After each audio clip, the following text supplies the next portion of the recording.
یعنی ام الکتاب ہے. قرآن پاک میں توریت بھی ہے، انجیل بھی ہے، زبور بھی ہے، اور صحائف کل کے حقائق بھی موجود ہے. یعنی یہ نہیں ہے دوستوں کہ صرف قرآن ہے، بلکہ قرآن میں توریت بھی ہے، زبور بھی ہے، انجیل بھی ہے، اس کا ترجمہ بھی ہے، تعویل بھی ہے، تفسیر بھی اور راز بھی ہے. حضرت پیرانی پیر فرماتے ہیں کہ قرآن میں تفسیر تو ہے لیکن تعویل بھی ہے اور راز بھی ہے. اللہ اکبر. راز بھی ہے، اور یہ سب بے کنارے کا سمندر ہے کہ جس میں ہر چیز کی شفا اور ہر خیر کی ترقی. یعنی یوں کہو کہ جو اللہ کی ذات میں نکلا، جو اللہ کی ذات میں نکلا وہ ایسا اکمل بن کے نکلا کہ قرآن نہ نکلا بلکہ قرآن کے ساتھ انجیل بھی آئی، اور انجیل کے ساتھ زبور بھی آئی، صحائف بھی آئے، کل آئے، اور اللہ کی ذات میں سے نکل کر حضور کے قلب میں داخل ہوا، نازل ہوا. دیکھا آپ نے، یہ بھی دلیل ہے. کل یوں کہہ دے کہ توریت کے اندر تو کچھ اور مفہوم تھا، یعنی مفہوم تو صحیح تھا لیکن حضور کو اس کا علم نہیں تھا، یا انجیل کے اندر کچھ ہوتا، اس لیے اللہ نے سب قرآن کے اندر الحمدللہ جمع فرما کر قرآن کو اپنی ذات سے نکالا، جیسے اور کتب اللہ کی ذات سے نکلے، اور وہ حضور صلی اللہ علیہ وسلم کے قلب کے اندر اللہ نے ڈالا، یعنی قلب پہ نازل فرمایا. یہ بھی دلیل خاتم النبیین کی ہے. اور آپ کی ذات کو اول دینے میں رکھا، اول دینے میں رکھا، اس لیے کہ قرآن کو اول اللہ نے دیا اور سنانے میں آخر میں رکھا. هو الاول هو آخر. اس لیے توحید میں آپ کی بات اونچی رکھے. محمد اول نہیں ہے، اللہ اول ہے. کہ کیا معنی کہ نور کا پیدا کرنا آپ کا اس میں اول ہے، پیدا ہونے میں اول ہے، لیکن پیدا کرنے میں اللہ اول ہے. کہ کیا دلیل کہ اول اللہ کے اولیت کی کوئی ابتدا نہیں ہے. حضرت محمد صلی اللہ علیہ وسلم کی اولیت کی ابتدا ہے، اور اللہ رب العزت کی آخر کی کوئی انتہا نہیں. حضرت محمد صلی اللہ علیہ وسلم کی آخر کی انتہا ہے. اپنی ذات کو الگ کیا. عجیب کہ الگ کیوں کیا؟ کہ ہم اللہ ہیں. کہ جی عجیب کہ ہمارا تعلق، تم کیا سمجھو کہ حضرت محمد صلی اللہ علیہ وسلم سے تعلق دوستی کا ہے تو کیسا ہے؟ کہ ہم مخلوق تھوڑی ہیں. ہمارا تعلق ہے، ہم مالک ہیں، وہ بندے ہیں. ہم خالق ہیں، وہ مخلوق ہیں. جی ہم کریم ہیں، وہ کرم کے محتاج ہیں. ہمارے ہم رحیم اور رحم کے محتاج ہیں. اس لیے ہمارا تعلق ایسا نہیں ہے جیسا کہ تم دنیا کا تعلق سمجھتے ہو، بلکہ یہ اعلیٰ اور عرفہ تعلق ہے. لیکن حضرت محمد صلی اللہ علیہ وسلم کو اللہ نے تعلق کیا. سننا غور سے ہو، اللہ مجھے نہ بھلائے. اللہ پاک نے حضرت محمد صلی اللہ علیہ وسلم کو تعلق دیا. یہ آپ کے مقام کے اعتبار سے تعلق نہیں دیا، اللہ نے اپنی شان کے اعتبار سے تعلق دیا. اللہ مقام نہیں رکھتے، شان رکھتے. بندہ مقام رکھتا ہے. آپ کو حضور کی شان بڑی ہے، یہ مجازی شان ہے. حقیقی شان اللہ کی ہے، مطلق شان اللہ کی ہے، واحد شان اللہ کی ہے، جس میں توحید لبریز ہے. تو اللہ نے آپ کی شان کے اعتبار سے نوازا. یہ بھی دلیل ہے کہ آپ خاتم النبیین ہیں. یہ بھی ہے خاتم النبیین ہے. چنانچہ آپ کی گفتگو کا انداز اور اس کی تشریح، تھوڑی بات کریں اور زیادہ معنی ہو. حضور فرماتے ہیں یہ صرف مجھے ہی دیا گیا، کسی نبی کو نہیں دیا گیا. تو کسی نبی کو کیوں نہیں دیا گیا؟ کسی نبی کو کیوں نہیں دیا گیا؟ وہ رسول نہیں تھے یا نبی نہیں تھے؟ کہ تھے، لیکن ہم خاتم النبیین تھے، اس لیے ہم کو زیادہ دیا گیا. اللہ اکبر. اور یہ عجیب ہے، ہم تو یوں کہتے کہ دریا میں کنجا بھر لیا، لیکن حضور تھوڑی سی بات کرے. اللہ اکبر. اور اس کی معنی بہت ہو اور اس کی تشریح بھی بہت ہو. جیسی صلاحیت، بندہ کیا تشریح کرے گا؟ اللہ جب سمجھ دیتے ہیں تو دیکھیے میں آپ سے بتاؤں، سیدنا علی کرم اللہ جو فرماتے ہیں کہ الحمد شریف کی تفسیر کرنے کی اللہ نے مجھے جو صلاحیت دی ہے، کہا کہ اس سے یوں نہیں فرمایا کہ اس کے بعد اس کی تفسیر نہیں ہوگی. فرمایا 40 اونٹ بھر کے کتابیں لاد دوں اتنی تفسیر میں جانتا ہوں. حضرت علی فرماتے ہیں 40 اونٹ، لیکن یوں نہیں کہا کہ 40 اونٹ کے بعد آپ کی تفسیر نہیں. اور سچ ہے الحمدللہ رب العالمین، ایک رب کی آپ تعریف کریں تو سمجھیے سارا مشاہدہ ربوبیت میں آ جاتا ہے. آسمان بھی ربوبیت میں آ جاتا ہے، سورج بھی ربوبیت میں آ جاتا ہے. اب آپ آسمان کی تشریح کریں تو بات سوچائیے کہ آسمان میں کیا ہے، کتنا موٹا ہے، کیوں رنگ ایسا ہے، کیوں نہیں اڑتا، بیچ میں کون سی کائنات ہیں، کتنے پانی کے چشمے بیچ میں. ہاں بیچ میں پانی کے چشمے ہیں دیا. اچھا عالم برزخ کہاں ہے وہ تو میں نہ بتاؤں. ہاں عالم برزخ کہاں ہے. تو یہ جتنے مشاہدے ہیں اور جتنے مشاہدے نہیں زمین کے اندر ہے، اور جتنے آسمان پہ ہیں اور آسمان کے نیچے ہے، اور جتنے جنت میں ہیں جب دوزخ میں ہے، یہ سب ربوبیت کی تفسیر بنتے ہیں.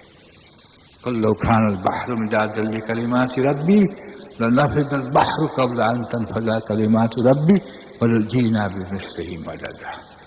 جتنے سمندر ہیں علماء اس کی تشریح فرماتے اتنے روشنائی بن جائے، اور جتنے سمندر اس کے مثل اس کی مدد میں آ جائے. اب بتائیے کوئی ٹھکانا ہے، خشکی کے سمندر زیادہ ہے، اب اتنی روشنائی ہو تو کتنے آدمی لکھنے کے لیے چاہیے، تو کتنے پیڑ کی قلم چاہیے، تو تم بتاؤ کتنے ارب سال چاہیے. یہ کا اللہ کے کلمے کی رب کی کوئی تشریح بیان نہیں کر سکتا. اس سب سے بڑھ کر ربوبیت کی جو معرفت دی وہ حضرت محمد صلی اللہ علیہ وسلم کو دی، سب سے بڑھ کر. پوری نہیں، پوری تو ہوتی نہیں کوئی بات، اللہ کی کوئی بات ادھوری بھی نہیں اور پوری بھی نہیں. کیا معنی کہ اللہ رب العزت کی کسی کی بات جو ہے اس کی انتہائی نہیں، یعنی اس کی صفت کی کوئی انتہا نہیں.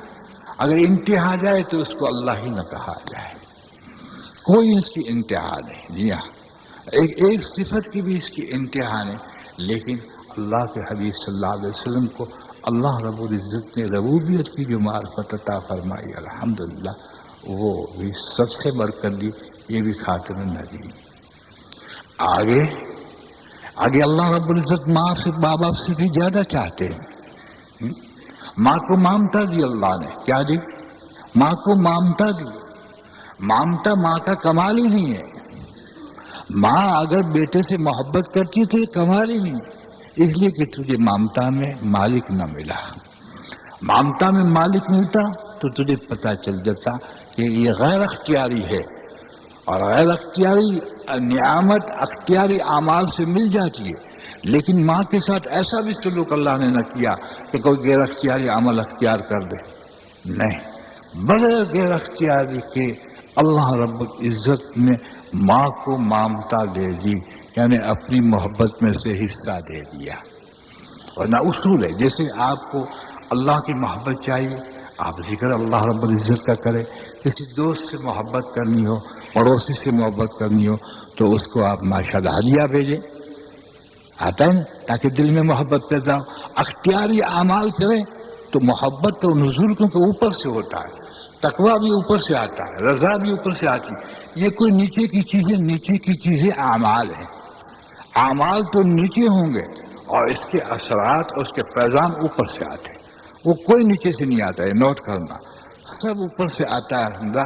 اور یہ اختیاری اعمال سے غیر اختیاری نعمتیں ملتی ہیں. لیکن اللہ رب العزت نے ماں کو یہ کچھ نہ کرنے دیا. کمال، نہ دعا کرنے دی مامتا دے، نہ کوشش کرنے دی مامتا دے، نہ منت ماننے دی مامتا دے. جہاں بیٹا باہر آیا اور چہرہ دیکھا نہیں، اور اللہ مامتا امت پڑی، ایسی امتی چشمہ کیا زور باندھتا ہے. اللہ دیا. اس سے بڑھ کر اللہ نے حضرت محمد صلی اللہ علیہ وسلم کی مخلوق کے لیے محبت دی. جیسے اللہ رب العزت فرماتے ہیں کہ میرا حق ادا کرو، اپنی ماں کا حق ادا اور دعا کرو کما ربیانی صغیرہ، یعنی ربیانی کہا. مجھے ایک مدینہ میں ایک شخص سے سوال کہا کہ رب تو اللہ ہے، اس ماں کو کیوں رب کہا؟ میں نے کہا مجازی رب. یہ مجازی ربوبیت ہے، اس لیے کہ آپ کی ربوبیت کی نسبت پر مامتا ہے، آپ کی ربوبیت کی نسبت پر جو ہے ماشاءاللہ دودھ ہے، اس لیے کبھی تصور میں آ سکتا ہے کہ گندم بھی دودھ بن سکتا ہے، گندم کی روٹی بھی دودھ بن سکتی ہے، یہ تصور میں آ سکتا ہے۔ جیسے آپ کو ہو کہ ماں کی ممتا، انسان نے انسان کے اعتبار سے نہیں دوست، جس کو بھی ماں بنایا، کتی کو کتے کا ماں بنایا، سور کی سوری کو ماں بنایا، بھینس کو ماں بنایا، گائے کو ماں بنایا، تو اس کو پوچھ لے کہ تمہیں کس نے ممتا دی؟ کتی چاٹتی ہے، کیا کما کے کھلائے گا؟ کوئی آئے تو گھڑکتی ہے، دیکھ لیجئے، اور منہ میں پکڑ کے ادھر لے جاتی ہے، بلی 7 جگہ گھماتی ہے، خود بھوکھی رہتی ہے، اس کو پیٹ بھرتی ہے، کہ پھر کون؟ یہ سب ماں کی ممتا ہے۔ باعتبار انسان کے زیادہ ممتا دی اور اپنی شان کے اعتبار سے دی، لیکن ساری مخلوق میں تو خالق کو اگر ڈھونڈنا چاہے تو خدا پاک کی قسم تجھے کوئی نہیں چاہتا، صرف اللہ ہی چاہتا۔ ممتا کے اندر اللہ رب العزت نے اپنی محبت کو رکھ دیا، چنانچہ ہر جانور کو دیکھو، چڑیا کو دیکھو، اڑ اڑ کے منہ کھولتا اس میں ڈالے جا رہے، جیسے پاگل۔ ارے بھائی تجھے کما کے کھلاوے، تجھے کیا کام آوے؟ یہ تو اڑنے والا ہوگا، تجھے چھوڑ کے چلا جائے گا۔ لیکن ممتا کے وے نہیں، ہم یہ پوچھیں گے کہ بھیتر میں کون ہے، کہ اسی تو ڈھونڈتا ہوں۔ ظاہر میں یہ چڑیا ہے، ظاہر میں یہ مان ہے، کہ بھیتر میں ہم ہیں، بھیتر میں ہم ہیں۔ اس لیے فرمایا کئی گنا حضور فرماتے ماں باپ سے زیادہ اللہ چاہتے، لیکن اللہ رب العزت نے خاتم النبیین کو اس میں بھی حصہ دیا کہ وہ انسانوں کو ماں باپ سے بھی زیادہ چاہتے ہیں، انسانوں کو خصوصاً ایمان کے اعتبار سے، امت کو عموماً ساری مخلوق کو۔ یاد رکھیے حضرت محمد صلی اللہ علیہ وسلم کے اللہ اور ہمارے اللہ ایک ہیں، وہ مخلوق سے نفرت نہیں کرتے۔ کافر کے لیے بھی ہدایت کے دروازے کھولتے ہیں۔ اگر ایک مسلمان کافر تک دعوت لے کے نہ جائے تو اس کا نظام دعوت پہنچاتا ہے، آپ مانتے ہیں؟ آپ اس کے غیب کے نظام ہیں، اولیاء اللہ ہیں۔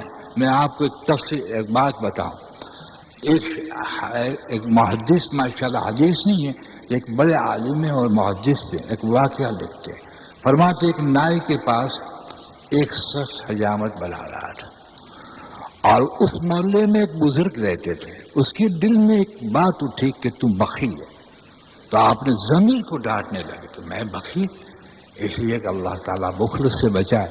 حضرت زین العابدین فرماتے ہیں بخیل کی دوستی نہ کرنا، تجھے بیچ دے گا۔ ایک تو دنیا کی لالچ کرے، اس کی دوستی نہ کرنا، حرام پیٹ میں ڈال دے گا، چھوڑے گا نہیں۔ اور کہا بخیل کی دوستی نہ کرنا، وہ تجھے بیچ دے گا۔ اور اللہ رب العزت نے فرمایا ہے، ہم نے سنا علماء سے، جنت میں لکھ رکھا، میری بزرگی کی قسم بخیل کو جنت میں داخل نہیں کروں گا۔ خدا مجھے اور آپ کو بخل سے بچائے، پروردگار عالم۔ چنانچہ اس نے کہا اے نفس یہ کیا بات ہے؟ کہا اللہ تجھے گواہ رکھ کے کہتا ہوں، جون سی رقم تو نے میرے مقدر کے اعتبار سے دی وہ میں خراج کر دوں گا۔ اللہ کی شان میں تھوڑی دیر ہوئی، کسی نے دستخط دیے اور کہا ہے کہ حضرت یہ 500 اشرفی ہدیہ لے لو سونے کی۔ وہ کتنا پیسہ ہوا اس زمانے میں سونے کی اشرفی کا؟ اللہ اکبر، 500 اشرفی سونے کی ہے، وہ ہدیہ لے لو۔ آپ نے ہدیہ لے لیا کیونکہ حضور کی سنت ہے، اور لے کر باہر نکلے تو دیکھا کہ ایک جگہ بیٹھ کر ایک بزرگ حجامت بنا رہے ہیں شریعت کے مطابق، سرمنڈ والا میں جس کو الگ کہتے ہیں۔ آپ نے کہا یہ بزرگ معلوم ہوتے ہیں، اس کو دے دو۔ جی ہاں، تو انہوں نے ماشاءاللہ جب حجامت سے فارغ ہوئے کہ حضرت یہ آپ کو 500 اشرفی ہدیہ ہے، انہوں نے لے کر اس نائی حجام کو دے دی۔ تو حجام نائی کیا کہتا ہے سنو، حجام نائی کو جب دے دیے تو یہ بزرگ کہتے ہیں کہ حضرت آپ نے کیا کیا، 500 اشرفی سونے کی آپ نے حجامت کی اجرت میں دے دی۔